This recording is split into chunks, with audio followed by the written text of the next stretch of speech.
Halo, Kristo Teru di sini. Kali ini saya mau ajak Anda untuk membahas sebuah topik di mana jualan di sosial media ini banyak orang yang berharap bisa cuan tapi malah jadi kuburan. Jadi kuburan ini artinya apa? Pengennya bisa terjadi profit, ada yang beli, tapi ternyata begitu posting sepi Bapak Ibu, ya. Anda coba bayangkan, pernah nggak Anda ngalamin seperti ini? Kalau pernah, Anda harus coba cara ini, ya. Saya mau ajak Anda untuk melihat terlebih dahulu apa sih situasi yang terjadi saat ini di luaran sana, dan mungkin ini pernah terjadi kepada Anda. Karena ini dulu juga terjadi ke saya, ya. Jadi, apakah Anda sudah coba untuk jualan di sosial media? Ini pertanyaan saya buat Anda, ya. Hasilnya bagaimana? Sepi nggak? Betul ya? Nah, jadi, Anda perlu tahu dan Anda perlu lihat apakah memang karena ini penyebabnya, ya. Tapi sebelum itu kita lihat terlebih dahulu biasanya situasinya itu bagaimana, ya. Banyak teman-teman terutama yang milenial, yang pengusaha masih muda gitu ya, seumuran dengan saya cerita begini, produknya ini banyak yang nggak laku Kak, ya, nggak ada yang nge-like Kak, boro-boro beli ternyata kuburan, artinya sepi banget. Bahkan ada yang bilang gini, parah cuma pada tanya harga, cuannya tipis, pada banting harga, ya. Ini sering nggak terjadi seperti ini, ya? Kalau sering, Anda harus tahu salahnya di mana. Apakah memang betul yang salah adalah di produknya, atau sebetulnya kita punya kambing hitam yang lain, ya? Kita punya penyebab masalah yang lain. Nah, kita lihat sama-sama. Hari ini, di tahun 2021, bahkan ternyata bisnis kakap pun mengalami hal yang sama, ya.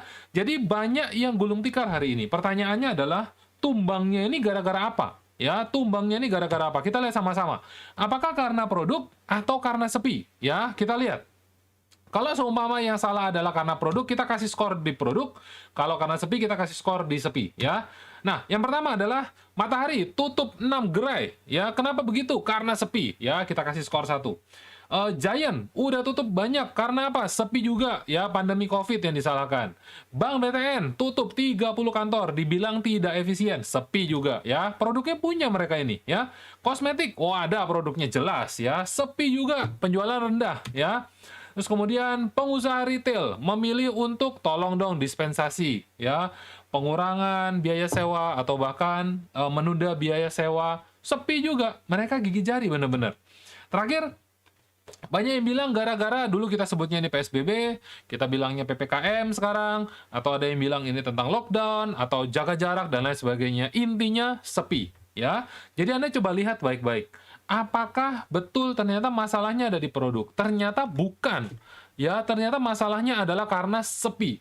Pertanyaannya adalah, harus bagaimana, Pak? Apa yang harus dilakukan? Ya, bagaimana cara kita mengatasi ini? Kalau Anda mau tahu solusinya, saya akan bagikan kepada Anda sebuah strategi yang bisa Anda terapkan, ya. Terlebih dahulu Anda perlu komen mau video traffic, ya. Khusus untuk Anda yang komen aja, saya mau cerita kepada Anda apa yang Anda harus lakukan. Kenapa begitu? Karena strategi ini sudah saya terapkan, ya. Udah saya terapkan dan saya mau tunjukkan kepada Anda kira-kira outputnya seperti apa, ya. Outputnya seperti apa. Supaya postingan jualan Anda itu bisa seperti ini hasilnya. Kita lihat sama-sama ya. Ini adalah salah satu video saya, Anda bisa lihat di sini. Ya, sebentar saya kecilin sedikit. Oke, nah ini video saya. Anda bisa lihat ternyata orang-orang yang komen itu hampir setiap detik ada yang komen, ya. Detik ke-4, detik ke-5, detik ke-6, detik ke-9, detik ke-10, ya. Terus detik ke-11, detik ke-11, detik ke-11, detik ke-12, detik ke-15. Anda lihat, total ada kurang lebih 270 orang yang komen. Apalagi, ya, ini ada lagi, yang komen cuma 78. Oke Pak, nggak apa-apa, karena itu dulu waktu durasi promonya singkat, ya. Terus kemudian ini ada 1000 yang komen, ini ada 1700 yang komen, ini ada 6700 yang komen, ya, ada cukup banyak nih Anda bisa lihat di sini. Ya, seratusan, seribuan, 400-an, ya. Kemudian ini adalah video pertama saya, yang saya buat pertama kali. Saya minta orang-orang untuk transfer, dari 600 orang yang komen ini, ada kurang lebih 100-an yang langsung transfer, padahal saya nggak kenal mereka. Mereka tidak kenal saya. Kok berani mereka langsung transfer? Nah, inilah strategi yang mau saya tunjukkan kepada Anda, apa yang membuat ini semua bisa terjadi seperti ini. Ya. Nah, kenapa begitu? Karena saya tahu betul Anda ingin bisa seperti ini, ya. Jadi, hal pertama yang perlu kita lihat adalah penyebabnya apa sih sebetulnya kenapa bisa terjadi seperti ini, ya. Dan cara ngatasinnya bagaimana. Oke, jadi kalau Anda susah jualan, Anda harus lihat.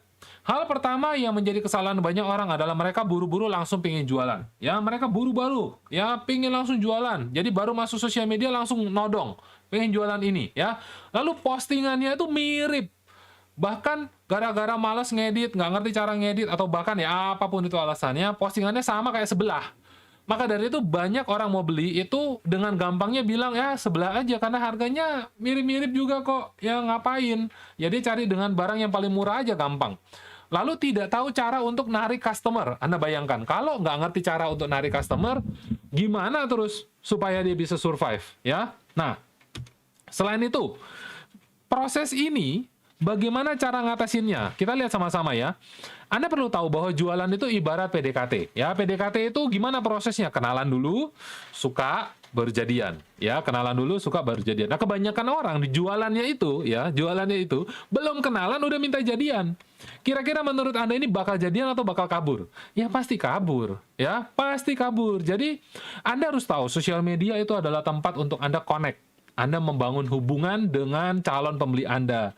Ya, ibarat tadi kan calon pasangan Anda gitu ya. Nah, jadi prosesnya adalah buat mereka tahu dulu siapa Anda, buat mereka suka dengan Anda, baru ketika mereka percaya mereka akan beli. Jadi di awal ini terjadi connect, di akhir baru terjadi penjualan, ya. Nah, kalau dilakukan dengan benar harusnya bisa seperti video saya yang tadi Bapak Ibu, ya. Video saya yang Anda bisa lihat di sini komennya banyak. Ya, tujuannya apa sih supaya bisa dapat komen ini? Ya, simple kok komen itu. Sebetulnya adalah supaya yang komen bisa kita follow up. Ya, jadi nggak cuma sekedar suruh klik ke link, tapi kita nggak bisa follow up siapa-siapa. Ya, kalau ada yang komen, paling nggak Anda bisa komunikasi dengan mereka, CS Anda atau Anda sendiri bisa follow up dengan mereka. Nah, jadi Anda lihat baik-baik di sini ya. Minimal Anda bisa dapat komen dari prospek yang tertarik, itu penting. Dan satu komen yang positif akan menarik prospek yang lain. Dan saya sebut ini sebagai magnetize. Banyak orang bilang ini latah, Bapak Ibu ya. Nah, apa yang harus dilakukan supaya bisa terjadi seperti ini? Ada dua hal. Ada dua hal yang perlu Anda lakukan supaya bisa menarik prospek, ya. Anda buat video, terus kemudian Anda promosikan dengan cara yang benar, ya. Anda promosikan dengan cara yang benar. Nah, saya mau tanya nih sama Anda, siapa yang mau saya mentor langsung cara buat video yang menjual dan bisa dilihat oleh banyak prospek potensial? Kalau Anda mau, Anda serius mau saya mentor, Anda langsung tulis di chat mau video traffic. Ya, mau video traffic. Anda segera tulis di chat mau video traffic.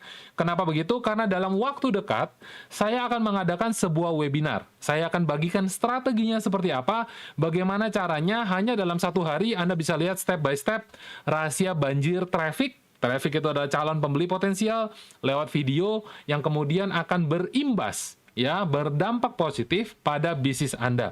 Nah, cuman kenapa nggak saya jelasin di sini, Pak? Ya, karena durasinya nggak mungkin saya jelasin di sini. Oleh karena itu, Anda kalau mau, Anda langsung aja tulis di komen, mau video traffic, Anda akan saya kirim info detailnya via inbox, ya, via inbox. Jadi, sekarang juga Anda daftarkan diri Anda. Kenapa? Karena waktunya sangat mepet. Tempatnya juga sangat terbatas. Saya nggak tahu kalau misalnya Anda bilang besok baru saya mau daftar, terus kemudian ternyata tempatnya udah penuh, jangan salahkan saya. Oh Pak, tapi itu lagu lama. Loh iya bener lagu lama. Ya, kalau udah penuh nanti takutnya Anda nggak bisa daftar. Dan itu memang kenyataan. Banyak orang bilang kepada saya, Pak, saya udah nggak bisa daftar, terus gimana nih? Ya udah, apa boleh buat karena Anda menunda. Jadi sekarang juga Anda daftarkan diri Anda, jangan sampai Anda kelewatan. Dan sampai jumpa dalam webinar nanti. Sukses selalu untuk Anda. Dari saya, Chris Lutero.